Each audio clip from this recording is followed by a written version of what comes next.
Hey, what's up, everyone? Welcome back to another episode of the Amazing Seller Podcast. This is episode number 738. My name is Scott Volker, and I'm here to help you build a future-proof business and create your ultimate freedom. But there's always a but.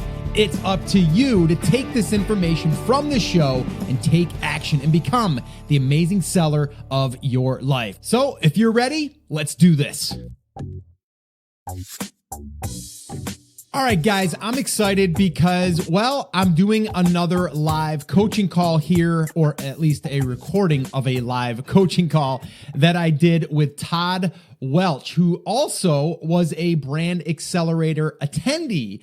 And him and I got talking, and I said, I've been getting a lot of great feedback from all of you guys, all of our listeners on this show. And whenever I do a strategy call, coaching call, whatever you want to call it, people are getting a ton of value. So I want to do more of these. So Todd raised his hand and said, I would love to come on and actually have one of those free coaching calls. It would be amazing. And so that's what we're going to do today. And you're going to notice in this session, we're really talking about his focus and where he should focus on growing his business over the next 12 months. Now, like a lot of us, he's got a few different projects going on, and you're going to hear about all of them. And then you're going to hear how we uncover what he should start working on right now and moving forward in the next 12 months. I think you're going to take a lot of what we discuss here and probably apply it to your business, whether you're there now or you're going to be there in the future. And this also brings up my book. I wrote a book called The Take Action Effect. And the reason why I wrote that book was because every single thing that I've went through in building businesses, it always comes down to these things that we're going to discuss in today's coaching call. It comes down to those core pillars. And if you haven't grabbed a copy, by the way, you might want to do that. Great book, getting really good reviews. A lot of people saying it's a game changer, #game changer. So if you haven't grabbed a copy, you can head over to Amazon and grab one over there, either a paperback, a hardcover, or even just the Kindle version. And you can just go to takeactioneffect.com. I'd love for you to get your hands on it. And then I would love for you to tell me what you think and how it's really changed your perspective, but then also what it's going to do for you and your business moving forward. All right. So definitely let me know on that. Oh, I should probably also mention, if you are interested in having me do a coaching call with you, just like this one right here, all you have to do to apply is head over to theamazingseller.com/ask. And you can either ask a question there, which I can answer on an upcoming Ask Scott session, or you can just state that you want to do a coaching call on the podcast and tell me a little bit about your business and where you're headed and what you need help on. And then from there, we can decide if it's a good fit for the show. So again, theamazingseller.com/ask, and you can apply totally free over there. And the last thing I want to say here before we jump into this recording of Todd and myself, I wanted to give a little shout out to all my iTunes peeps out there that are listening and then also leaving reviews. So I just want to say thank you guys so much for the reviews that you're posting. And if you haven't written a review yet, if you could do that for me, it helps us let iTunes know that our show is worth listening to. And from there, they'll give it a little bit more love and we'll reach more people and change more lives. So I just want to say thank you guys so much. And the one shout out I want to give here is to Cycler11. And the subject line here was changed my life, 5 stars. And I'm just going to read this real quick and give him a little shout out. This podcast changed my life. It was a gateway for me into the world of online entrepreneurship, and what a journey it's been. Thanks, Scott, for all the knowledge. I don't sell on Amazon anymore, but I have the skills to, and if my biz ventures turn into digital or physical products, again, I'll know just how to do it and where to ask questions. So what I love about this review also is it got them introduced into this entrepreneurship journey, but now they've pivoted a little bit, and that's okay. All right. Just like this podcast has pivoted for me. All right. So again, thank you guys so much. And thank you, Cycler11. I think that you're probably a cycler. just by the way that your name is on that review. Anyway, all right, guys. So let's get to it. Let's go ahead and listen in on this conversation, this coaching call that I did with Todd Welch. Oh, and I should probably remind you, if you want to grab the show notes, which I'm pretty sure you're going to want to, because anytime I do these coaching calls, people always want those notes, and they also want the transcript. So you can head over to theamazingseller.com/738. You can find all the details out over there, and you can grab those show notes. All right, so let's get to it. Well, hey, Todd, thank you so much for coming on the podcast and doing this coaching call with me today, man. How you doing? Yeah, for sure, Scott. I really appreciate you having me on. It's been a great morning, great last week or two here since the event, and really trying to kick it into high gear here. Yeah, you were at Brand Accelerator Live, and you heard when I was there, and I wasn't kidding. Like, I wasn't sure if we were going to do another one, because I'm like, it's been a long process, a long journey, but once I got there and I seen what we created and the people, and just people like you that were just engaging and getting so much value, it made me say, we got to do this again. So yeah, maybe you could talk about that real quick. What was that? What was the event like for you?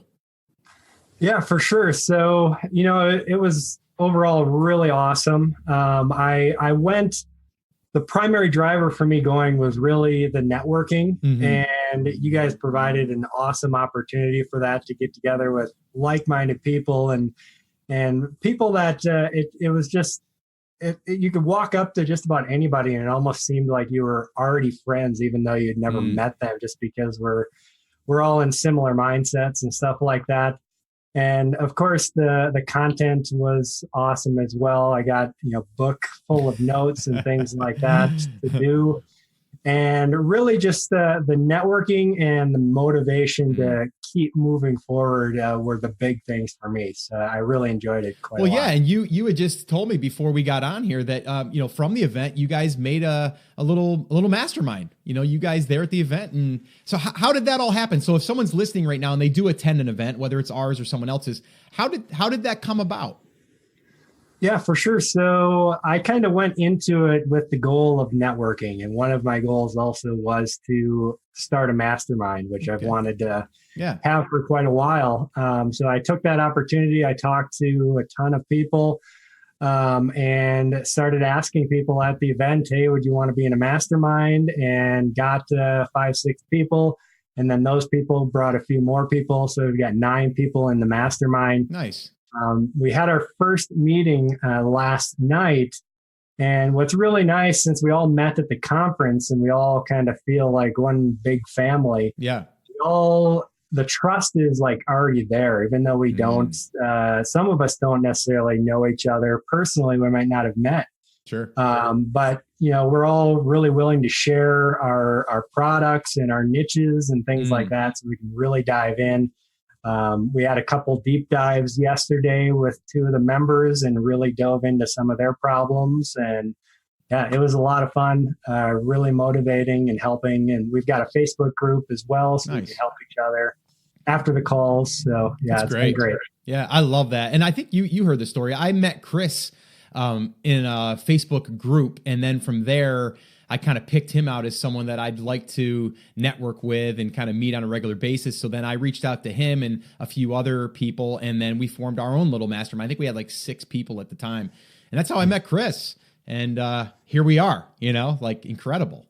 So it's really cool. For sure. Yeah. Highly recommend it, just for keeping yourself accountable, Yeah. I think the key is though too, and I think, are you the one that's kind of organizing it? Are you kind of the one that's kind of leading the charge there a little bit?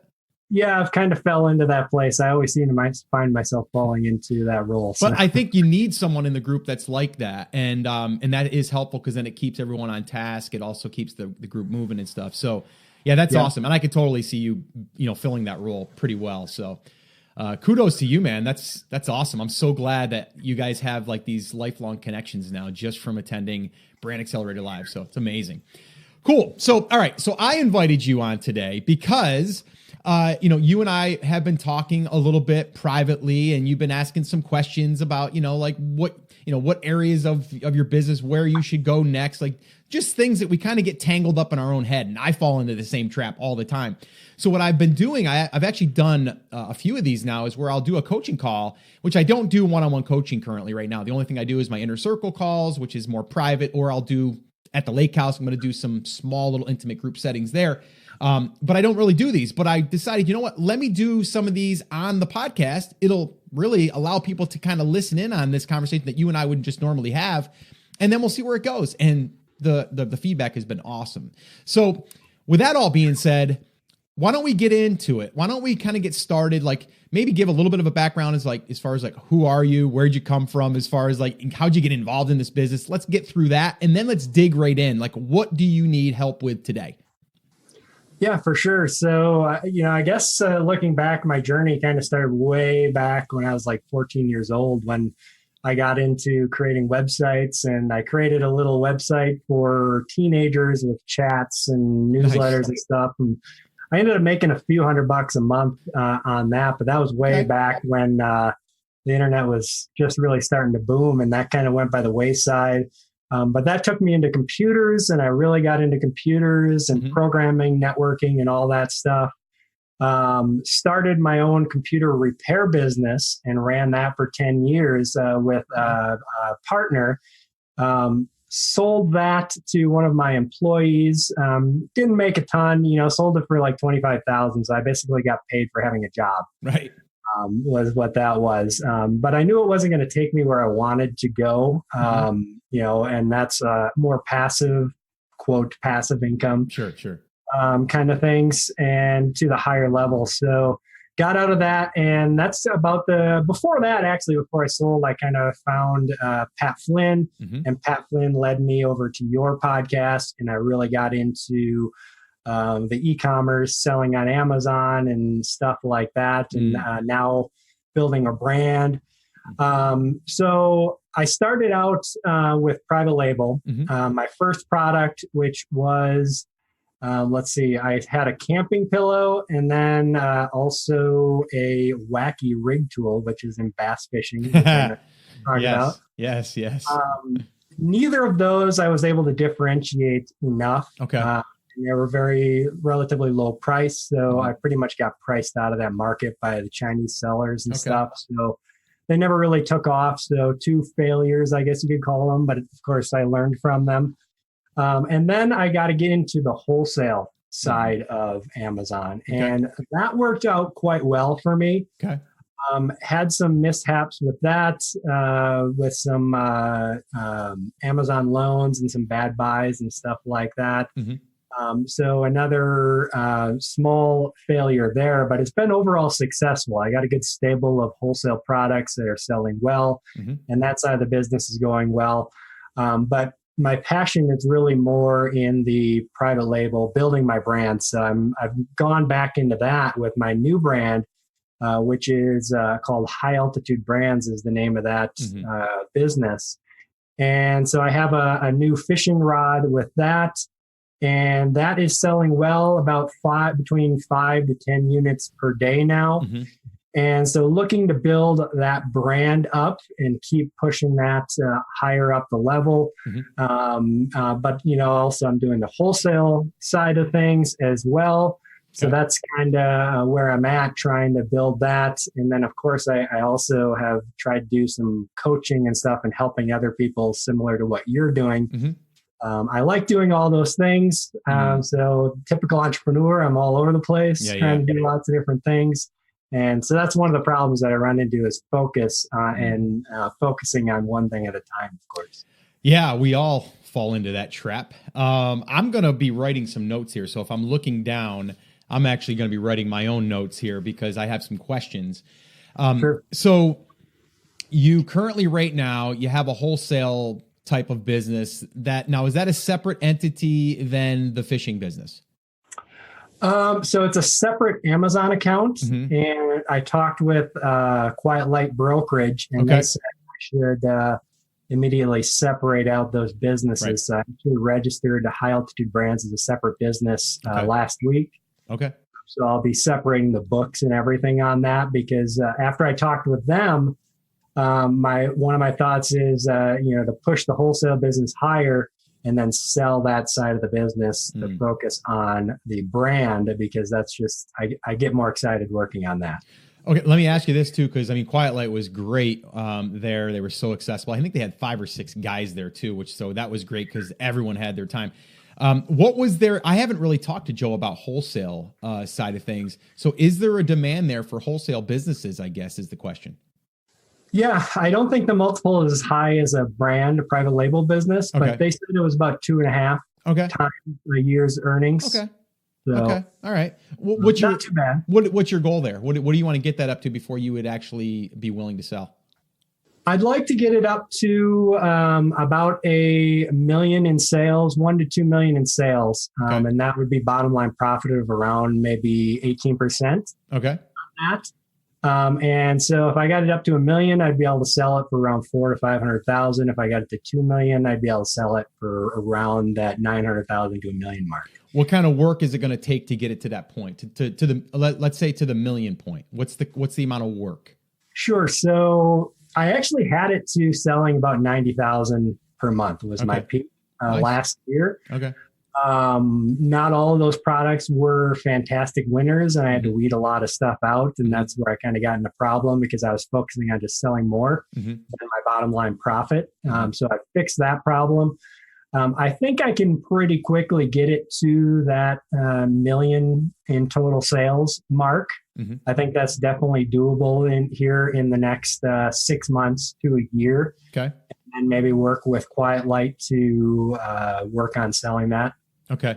Okay. So from what I'm gathering, then you want to get that up to where you're netting right around 200,000 ish in order to get to that point. Okay. So, and the reason why I'm asking that question is because we haven't even dove into like your brand, right, that you want to build, which is going to require time. So how much time is it going to take to build out the wholesale business, or are you already diversifying outside of doing that with having VAs and kind of having some help with that? Yep. Yeah. So I have some VAs on that. One VA is working on all the administrative tasks. So that's for both businesses on Amazon. And then she's helping with social media and stuff like that. And then I have another who is working on finding and opening new wholesale accounts and helping me finding good products to sell. Okay. So that I can continue doing without a ton of time, maybe 5 to 10 hours a week. Okay. To keep building that side of it. Okay. All right. So I'm just writing down 10 hours. I'm going to go heavy on that. I'm going to say 10 hours a week for wholesale, right? Yep. So, okay. So that's good. Okay. Now let's switch gears. Let's go into, because I hear there's 3 different things here. There's wholesale, there's a private label business that you want to grow into a brand, and there's potential consulting, right? Yep. Consulting coaching. Okay.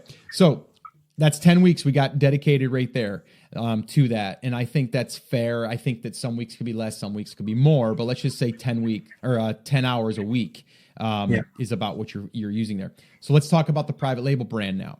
Now, with that being said, in the private label brand, how new is that brand and what is involved in the brand right now? Like, what are your assets? What's it look like right now? Sure. So the brand was started last year.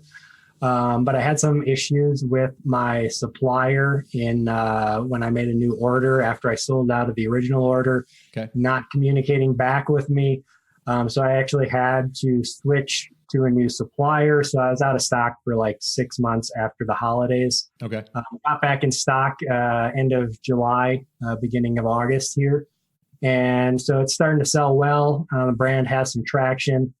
I've got an email list of about 5,500 people. I've got a Facebook page of about 4,500 people.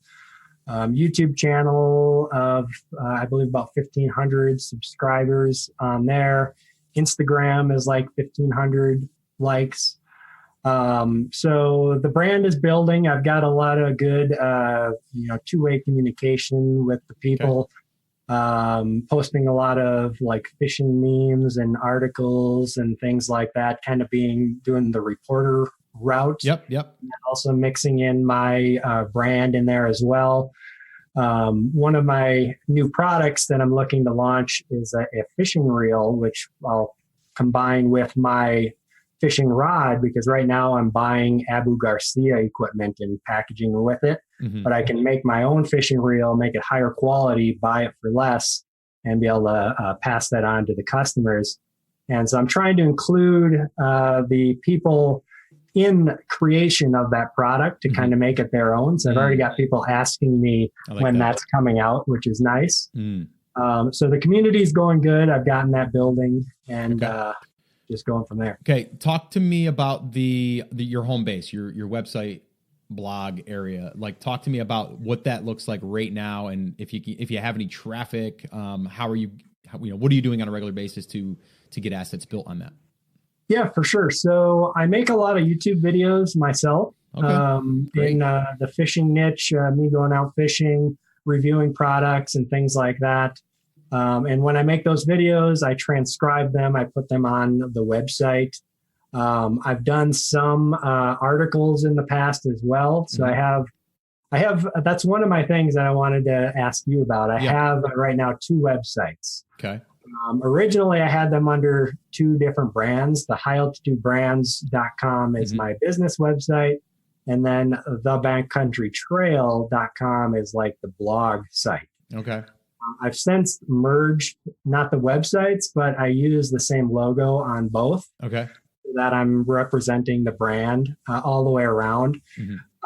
But I'm debating whether I should merge those 2 websites into one so that it's just highaltitudebrands.com for the blog and the business, drawing them in there. I'm getting about 20 to 50 hits per day on the blog site. Okay. Now, so let me just understand this correctly. So you have 2 different websites. Mm-hmm. And there's 2 different domain names, 2 different hosting, all of that, right? Correct. So the one purpose of the one is for sales? Yeah. So one is the business website, has so it's an e-commerce, shopping cart. Is that built on Shopify or links to Amazon right now? It's built on WordPress, and then I'm going to do WooCommerce eventually if I start selling on there. But right now, everything links to Amazon. So what was the reasoning in having those 2 be separate? Yeah, I'm trying to think what it was. And to be honest, I'm not sure. I think if I remember right, I think I made the blog first to start building the content. And then I made the brand after. So I got the brand website up and running. I think I would probably add the store component to the blog. Okay. And the reason is because if you do it the other way, you're going to lose some of the search traffic that you're already getting. Right. So to me, you don't really have a full-fledged like e-commerce store shopping cart. You're really just pointing links over to so you're not going to lose anything there for categories and like all of that stuff. So to me, it would be an easier fix to just move that stuff over, have a tab up in the menu that says, store, or shopping or whatever. And then from there, inside of your post, you can always link internally. So then I think you'll get better, click-throughs by having it internally, and you're going to get some credit from Google to have internal links. So I personally think that your blog / website should be all in one. And then those 20 to 50 visits, those are now closer, even though you can still link, like you've probably made links in your blog over to another thing. But remember, when they're going over to another place, it's also needs to load something new, right? It's like it needs to load another not an IP, but another website address, hosting, whatever. So it is going to slow things a little bit, and sometimes it goes up and it switches you over to a whole nother platform, so it slows things down.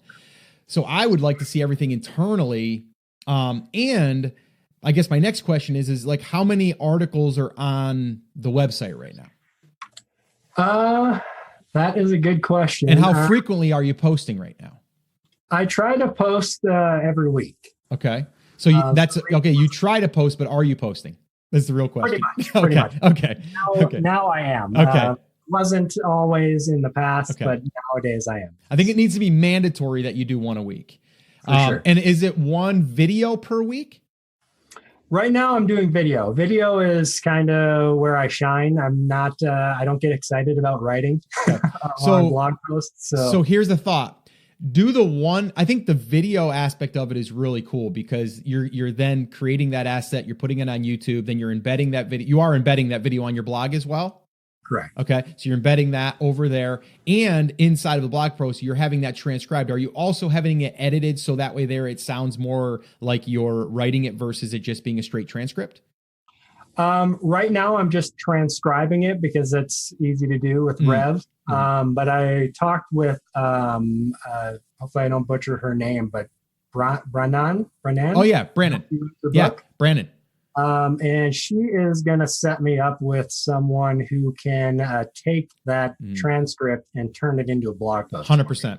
Yeah. I don't mind the transcript, but the transcript is not going to be as friendly with Google because Google knows that it's a transcript in a sense because it doesn't sound 100% like it's writing. So I think that's definitely like worth the effort and worth the expense to do that. Because remember, kind of like Alex said, you should be, and so did Tony, you should be amplifying this content. Like you need to find other ways to distribute it, but also polish it a little bit, right? So the video starts there, you transcribe. Now, are you taking the transcript also and putting it within YouTube? I am not. I would do that. Okay. That's just another. Upload it in the back end. Just load it in the back end. That also will help you a little bit there internally within YouTube. And a lot of this stuff you can outsource. You know, I mean, right now you're just kind of learning the process and kind of like the system. But once you dial all that in, then we can go ahead and we can hire a VA that can go in. Once the video's up, then everything else happens. I do think so. Now, inside of that blog post with the video, is there any pictures that's coming from the video or any stills?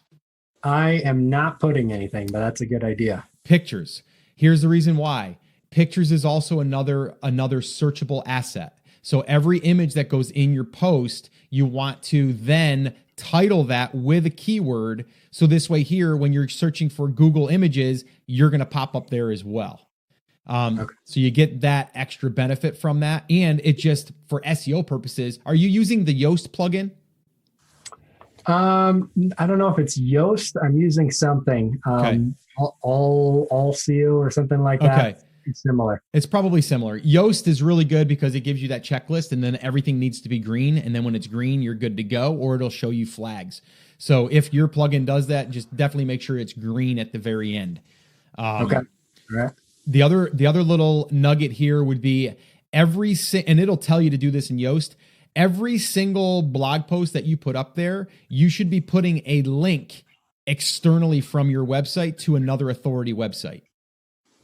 So if there's like pro shops or whatever, the big fishing or even just outdoorsy thing, or there could be an article that's on a big, massive like publication, find that, link out to that in every single post somewhere. It doesn't have to be like, click here to read this. It could just be, you're mentioning, fishing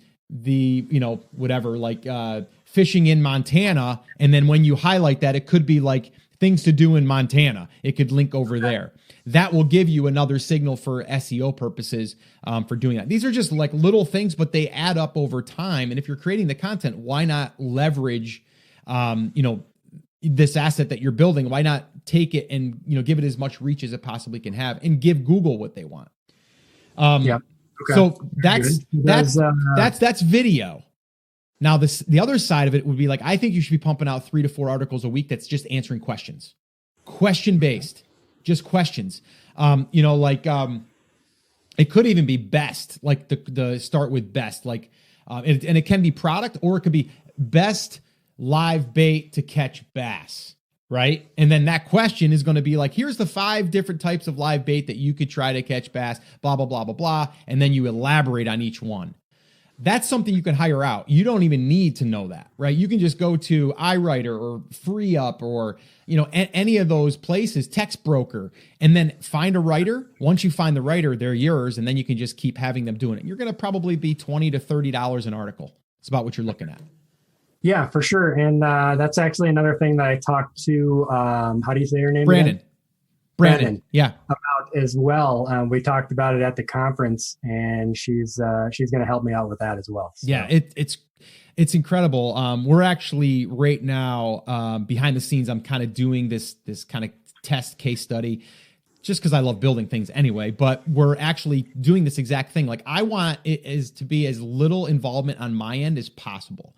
So the way I'm looking at it is like, when you're building out one of these things, you need to have contractors or construction workers, is the way I look at it, right? So I'm building these crews that can go out there and build this content for me. And then over time, we're going to be able to get that traffic coming in. That traffic that's coming in is going to be your traffic, but it's also going to be traffic that you can leverage with affiliate offers and, like your products, wholesale, like whatever you want, you can then leverage, ad revenue, all of that stuff.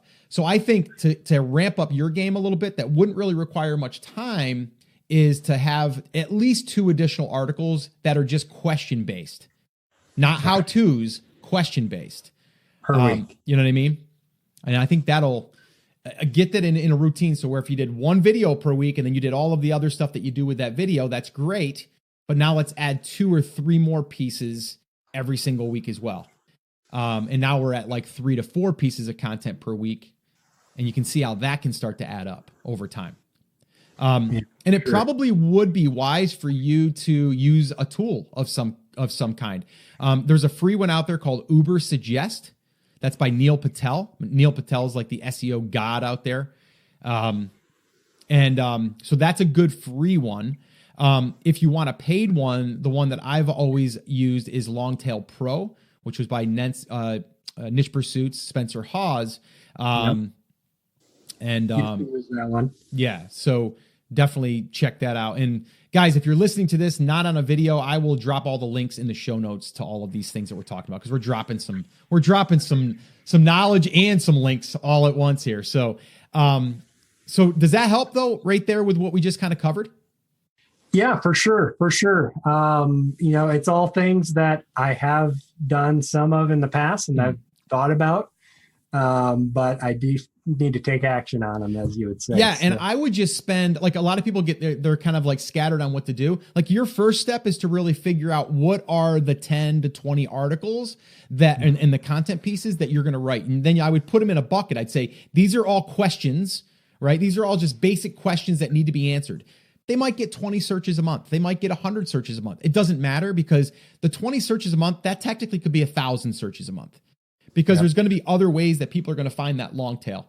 And what we mean by long tail, guys, is just something that's longer than just one word, right? It's like, how to catch bass in a pond, right? Like, that's a longer tail. So I would spend just, an hour or two just looking at the data, or at least the keywords that make the most sense for my brand. And then that way there, you can start to get those assets built. And over time, you're going to, that 20 to 50 searches will double, and then it'll triple, and then it'll quadruple. So the other question I have for you is, are you also referring any affiliate products right now internally on your blog? Yeah, for sure. Anything that I talk about in a video that I can link out to Amazon, I use their affiliate. Okay, cool. Link out to that. Cool. So definitely trying to do that. Same with my own products. Okay. So yeah, definitely doing that. And I just looked, and I have 33 articles right now. Okay. And that's great. Bouncing between about 10 to 40 hits a day. Okay. That's great. And that's with like not really going out there and trying hard. I mean, you did, but like, you're not out there doing outreach for backlinks. Like, you're not doing any of that stuff. It's just basically you're putting up the content and then it's getting indexed. Now that, that does also make me think that there's probably some articles there that might just be under optimized, that if you optimize those could probably bump them up. So you might be getting that traffic from being in position 8 or being position 14. But imagine if you just gave it a little bit of love, like maybe doing that outreach link bumps it to where you bump up 4 positions. And now that same article that's getting 10 is getting 50. Yeah. So we got to then look at the data as it's had time. You got to let the content, to me, it's at least 2 to 4 months before you can even gauge how it's doing. It's gonna float. It's gonna fluctuate. You know what I mean? So now that doesn't mean that you might not want to go back and go, okay, Scott said that I should make sure that all the green checks are checked in Yoast or whatever plugin you're using. Go do that. Like, and if you might be like, oh, there's a red on this, the title was too long. That's like a flag for Google. They won't rank it as well. Well, shorten it, right? So it's like little things like that. They could go a long way. Those are worth correcting right now. But if everything's correct, checked green and you're getting 5 views, whatever a day, don't mess with it yet. Like give it some time because it might just be taking some time to get it indexed. Yeah, for sure. And it is Yoast.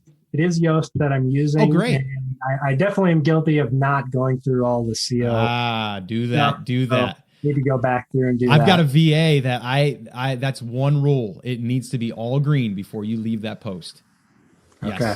Yes, that has to be all greens. And it's not hard. It'll tell you what to do. It'll tell you exactly what you need to do. That's the cool thing. And the Yoast plugin that I'm talking about is the free version too. I think it lets you do up to a certain amount of posts. I actually have upgraded to the Pro. It's not much, but it allows me to do more as far as more articles. So I think it limits you to how many articles that you can actually do. I think that's the thing. So the other question is your email list, 5,500 emails. How did you get those 5,500 emails? Let's talk about that. Most of that has been through doing the giveaway route, running the giveaways to launch products. Okay. Now, the next question is, how responsive is the list and how often are you emailing the list? Sure. So I email them usually at least once a week. Okay. When they first sign up as well, I've got a whole long email sequence that they go through as well, which usually sends 2 to 3 emails per day or per week. I mean, and they're relatively responsive. Depending on the email, it can get between 15 to 40% open rates. Great. And the click-through rates, anywhere from 1% to 5%. It's great. Depending on what the email is about. So they're pretty responsive. The Facebook group is super responsive. I get lots of likes and comments on posts over there as well. Love it. Okay. And what's the, so let's talk about email real quick. So on the email, what are you currently doing right today to add more subscribers? So a couple of the posts that I made a while back, I have like some things that they can grab. Like I have one of the articles is the best trout spinners of all time. Oh, great. And so one thing that they can enter their email address and download is like a shopping list for those. Oh, great. That they can it prints out a picture and things like that. So they can go to the store and buy it if they didn't want to buy it online. And that's on just that post? That's where they're seeing that? That's just on that post. I have using one of the plugins that has like the exit pop-up. And is it Hello Bar? It's not Hello Bar. It is one of the other ones. I'm forgetting the name right now. Opt-in Monster? No. There's a bunch of them out there. Yeah, there's lots. It doesn't matter. But not enough on the site. I need to add more things. I think using Hello Bar is a good one. If you're not using that, it's cool because you can interchange your offers really quickly. So it's usually at the top, or you can put it on the bottom, or you can have it as a slide-in widget. It's really cool. And I think for you, I mean, even with, let's say you even have let's say it's 50 visits that day, even if you only get 4 subscribers, right? Like those are 4 subscribers, right? And I would play with the offer. I would do one that's like the ultimate bass fishing checklist to win your next tournament or whatever, right? Then the next one might be like, 20 trout spinners of all time or something. Like play with those for like a week at a time, or you can do split tests with these too. It'll allow you to do split tests. So then you can say like, just, this visitor comes up, they see the trout one. This one comes up, they see the bass one. And you can run that. And maybe after 300 visits, you can make a decision. Oh, this one got so much more. So then you switch it out to that and have more of that. I think you could do more of that. Obviously you don't have as much traffic, but that's okay. We can increase that. Now, are you driving people over to the blog through the emails when you're writing them? Usually, yes. Okay, cool. Either to the blog or occasionally a Facebook post. Perfect. Okay, I like that. because the Facebook post, they can actually go ahead and share it and all that stuff. Now, are you asking them questions and getting a reply back that you can then share that, hey, our community member, John, mailed this in, or a picture or anything like that? Yeah. So that's one thing I was going to bring up because I just thought about it. That's another way I'm working on getting emails is so on the Facebook page, every 2 weeks I run a best backcountry fishing photo or best backcountry hiking photo. Yeah. And so I'll get like 50 to 100 people that submit photos. Great. And then I pick out the top 5 and they vote on it. And the way they vote on it is they jump over to the website and they have to enter their email address to vote for the best. So that's helped me grow the email list as well and get some emails from Facebook subscribers. And I also usually give away a little prize for that, like some rubber worms or power bait or something like that to get a little bit incentive. Oh, I like that a lot. That's really good. Now, do you know? I also take the pictures and I try to feature those on social media from the people who subscribe as well. Perfect. I love all that. Yeah, sounds like you've got that really dialed in. The emails, I definitely would like to see 1 to 2 emails per week. We've actually ramped it up to where we're doing 3 per week, Tuesday, Thursday, Saturday. But we were doing Monday, Wednesday, Friday, but we wanted one to come out on the weekend. For this market, it actually works good for a weekend. But yeah, I mean, just play around with that. But I mean, again, if people unsubscribe, they unsubscribe. As long as you're giving them value, then you shouldn't care. And your open rates seem above industry standards. I mean, 15% is still even high for industry standard. I think it's like 8 to 10%. So you're doing well there. So yeah, I wouldn't change anything. The only thing I would do is I would focus on how to grow that, right? I'd focus on doing, getting that email list, from 5,500 to 10,000, right? Sure. And I think you could do that with your contests. Even if you did another one for your reel, right? Like your fishing reel, like do it just for that. And then that way there, it's really in line with, hey, sorry you didn't win, but we're going to run something here. And I think you'll do really well in fourth quarter with that email list.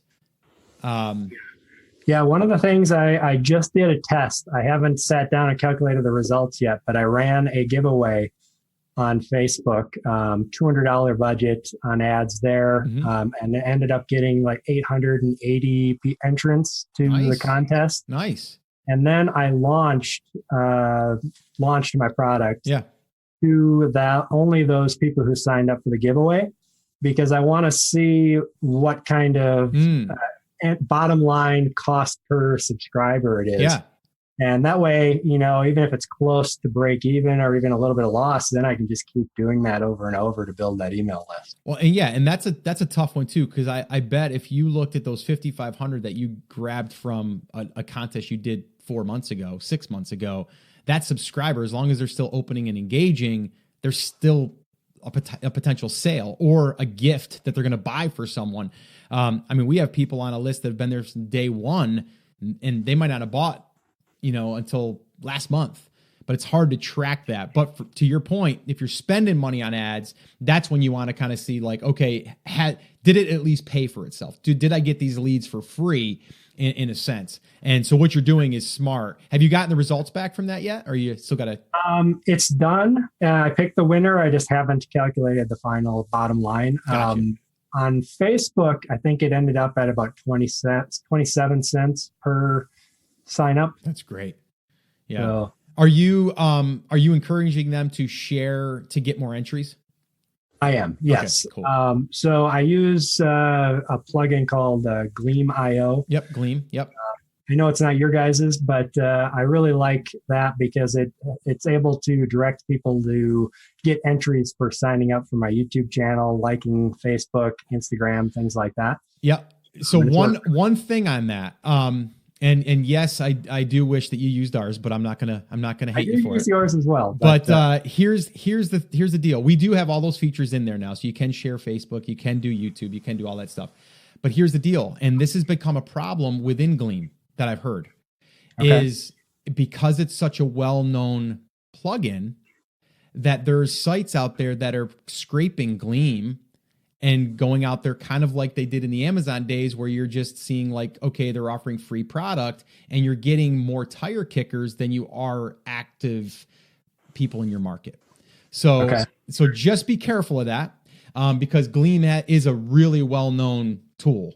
And a lot of people use it. So obviously once something becomes very popular, like anything, you have other groups out there go, oh, we're just going to scrape all the contests coming in and we're just going to go ahead and get multiple entries to try to win. And then we're going to sell the product.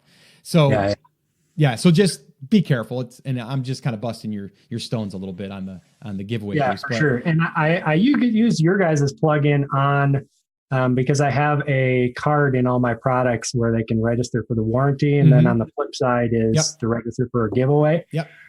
So I use your guys' plugin for that, because that's just on the website, always collecting emails, things like that. Yeah. So that's awesome though. I think it's great that you're doing the contest. I think, I mean, I don't think you should do them all the time, but I think it's good to kind of get a rush of new leads. But then I think once you get that traffic up on the website, then you'll start to get organic leads. I think right now, I mean, we had it up to one point, it was crazy. Because we had a lot of traffic. I think we're getting like 140 new emails a day. And I think now it's kind of slowed down to where we're between 40 and 50 emails a day, which is still great. And they're free. Like, we're not paying for them. That's just from organic traffic coming to the blog and having a hello bar there. So this way here, people see, the 20-step checklist, to catch more bass, like whatever. It's like something very simple and obvious. But yeah, once you get the traffic, that's why I'm so focused on like having people like you concentrate on getting that content, staying consistent and doing it on a regular basis. The other thing is on the Facebook group, are you throwing up there every now and then a lead magnet? Like, hey, go grab this? No, I have not thrown up the lead magnets there. I usually randomly throw in links to articles on the site and things like that.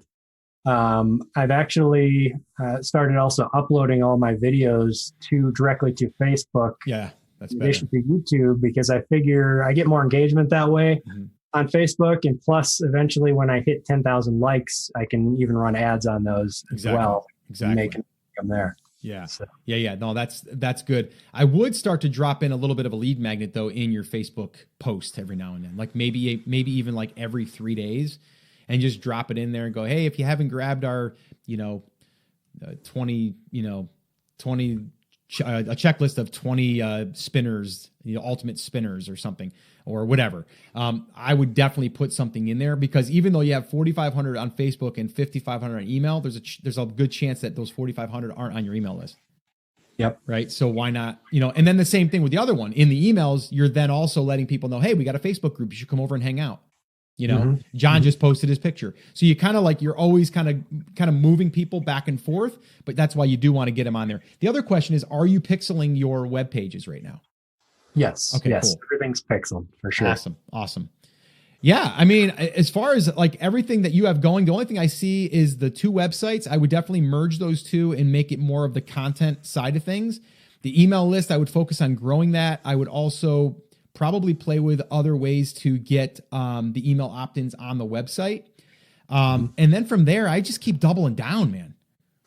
Yeah. Like I just keep doubling down on what you're doing. I would obviously do everything we talked about as far as like take your videos and the transcripts, but then make them like article content. And then I would start to do 3 to 4 articles a week on just answering question posts, like 1,500 to 2,000 words is about what I would use. And then I would use that Yoast plugin and make sure everything is green. And then just keep showing up. Like, and I don't see how this can't grow. The only reason why it wouldn't grow is because you don't do it. Exactly. I'm serious. I had someone else on here. I'm not going to call him out. I'm going to call him out probably privately, but I'm not going to do it here. But, I did a coaching call like this with someone else and went through everything. And they have the skill set to be writing articles on a regular basis. I think they wrote 2 articles since our conversation, which was probably 2.5, 3 months ago. You know what I mean? Okay. And so I get people that come to me and they go, Scott, I tried this. It doesn't work. And I'm like, all right, well, how many articles do you have? I did 15 articles over the course of a year. I'm like, that's a little over 1 not even, it's like 1.5, like a month, right? Like we have to do more than that.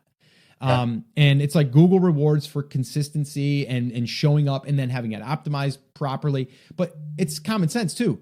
The more seeds we put out there, the better chance we have a good crop that'll grow. We got some that'll die off, but we have a good chance that there's going to be a good crop as well. So we just got to continually plant those seeds. Yeah, for sure. I mean, it's happening one way or another. Like I told you in the email, whether it takes 1 year, 5 years, or 50 years. Yeah. I have the entrepreneurial bug, so to speak. I know what it is to work for yourself and have other people working for you, and the benefits of setting your own schedule. So one way or another, it's going to happen. So I'll definitely be taking action on all this stuff. Well, that's good. And we also have this is what we said at the event, and I announced that at the VIP luncheon that we had was we're going to spotlight some people next year. So, yes. It's kind of like holding your feet to the fire a little bit too. Like, well, wait a minute here. You just came on air, Todd, and you said that you were going to do this, this, and this. And then in a year from now, we'll be like, hey, Todd, how'd you do? So, it's that accountability piece, right? And as soon as he said that at the event, I'm like, I'm there. I'm going to be on stage. So that's one of my goals for sure. Yeah, it's great, man. And it's like one of those motivators, right? It's like, yeah, to be on stage is great, but it's also to say like, I did it, man. Like I said I was going to do something. I did it. And now I'm letting everyone else here know that I said I was going to do this and I did it. And, I am an action taker. And I think it was fun. It was funny because there was a lot of people there that were like, I totally want that, just because I want to say I actually did what I said I was going to do. So yeah, I'm excited to, for sure. Definitely. And when I'm on stage, I like that. See how you turn that? I want to lead a take action, cheer. So. Oh yeah. Yeah. We had a bunch of those, didn't we? How that feels from on stage. Yeah. Yeah. That'll be fun. But yeah, man, this has been great. Is there any other thing that you wanted to talk about before we wrap this up? Yeah, for sure. So one other opportunity that I have that just kind of came up. So I'm trying to do a series that I'm going to call Small Batch Fishing, where I interview local, unique, USA-based tackle companies and talk about their products and their business and how they got started and things like that. Yeah, I like that. And my VA was emailing a bunch of them, and one of them got back to me, and he didn't want to be on the show, but he's like, I have this product. I don't have time to do anything with it. Would you want to license it from me and just pay me like a royalty for every one you sell, and you can have the product basically? And it's kind of funny. You'll like this. It's in the kayak fishing market. Of course. So, beautiful. I've got a vested interest in this. Absolutely.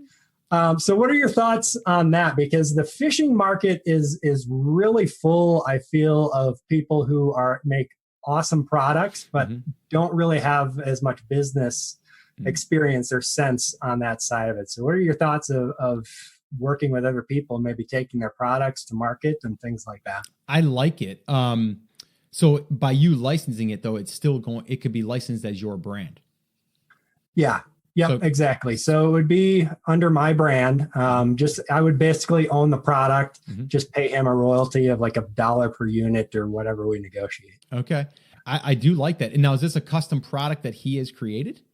It is. And he's got it patented and everything. So, dude, man, that seems like a no-brainer.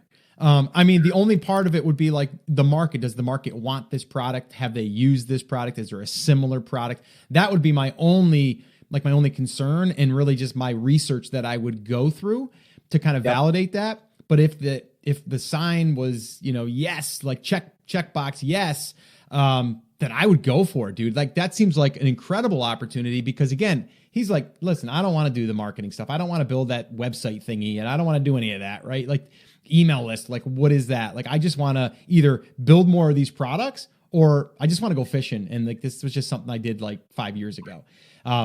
Yeah, I would definitely hop on that if the numbers, or at least the market, showed that it would be interested in this. It might even be something too that you throw out there to your audience. Say, hey, I'm thinking about creating this product or having this product be part of my line. What do you like about it? What don't you like about it?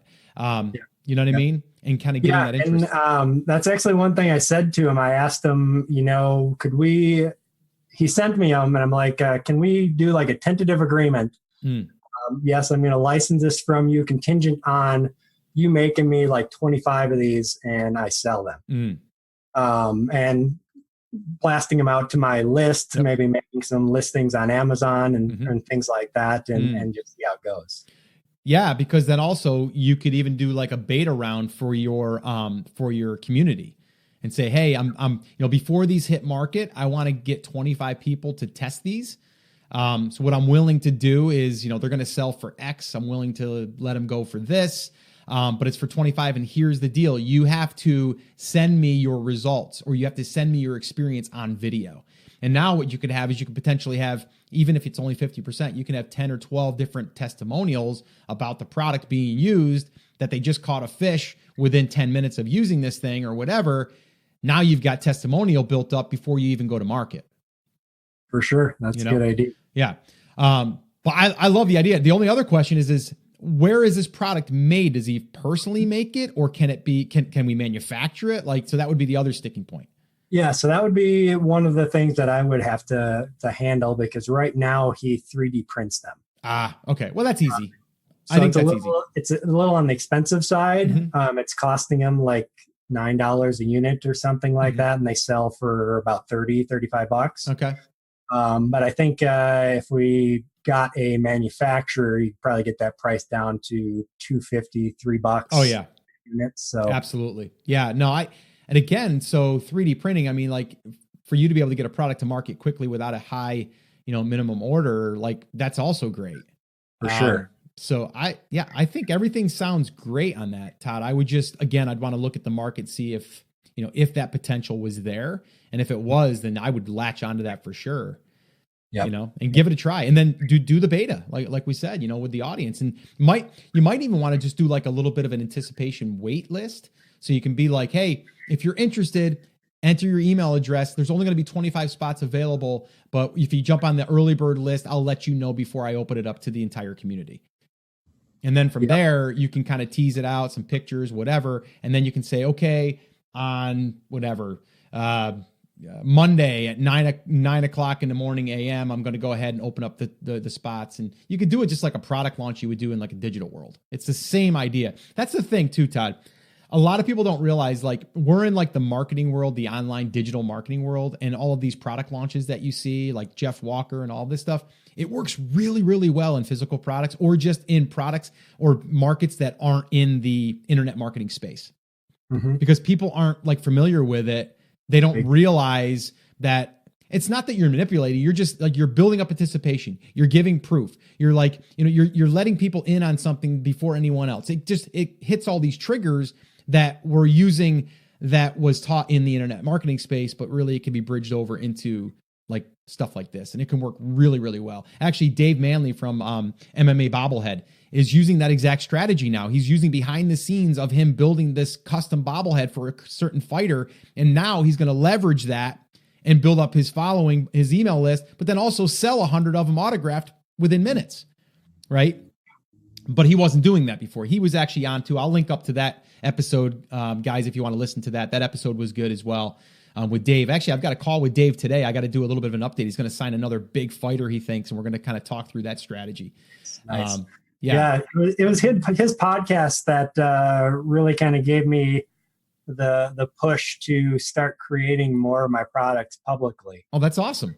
Bringing people along for the ride. So. Oh, that's awesome. Yeah, I'll let him know, because like I said, I'm going to talk to him this afternoon. And anyone that's on here, like, that's what it takes. Like I wrote a book called The Take Action Effect. It's all about a trigger, a moment that makes you say, you know what? I think I'm going to do that. I think I'm going to try that. And that could be the thing that continually moves you. And there's so many different ones along the way. But like you said, you listen to that episode and you're like, you know what? I think I should do a little bit more behind the scenes.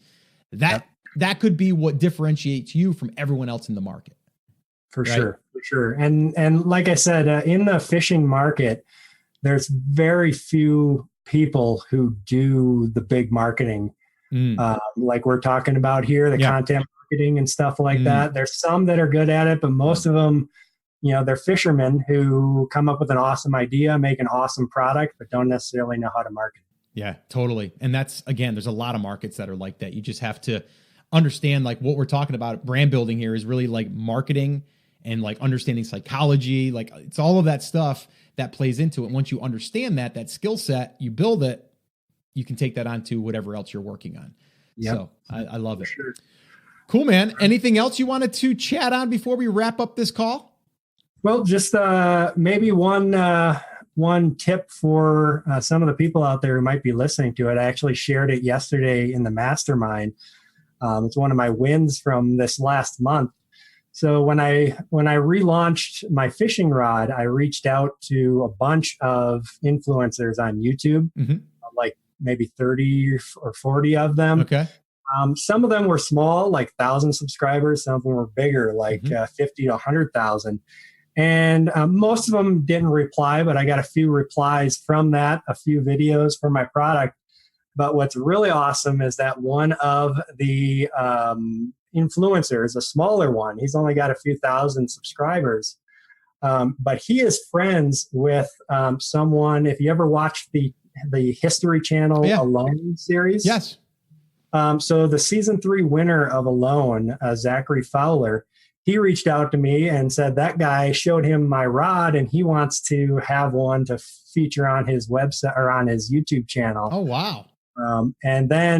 And he's got like 450,000 subscribers. And then one of his friends who has 800,000 subscribers also wants it. So just that, you put yourself out there for luck to find you. And if you put yourself in the right place, sometimes lightning strikes. So I love that. And the one thing I want to highlight there is you didn't just reach out to 5, you reached out to 50, right? And also, when you reached out to them, you knew that it was going to be a handful that might say yes. The other thing is that you didn't go after just the ones that had 800,000, right? You went after the smaller ones because, guys, here's the deal. There's people that are starting like Todd right now that have 1,000 or 2,000 subscribers on YouTube, but could grow to 100,000.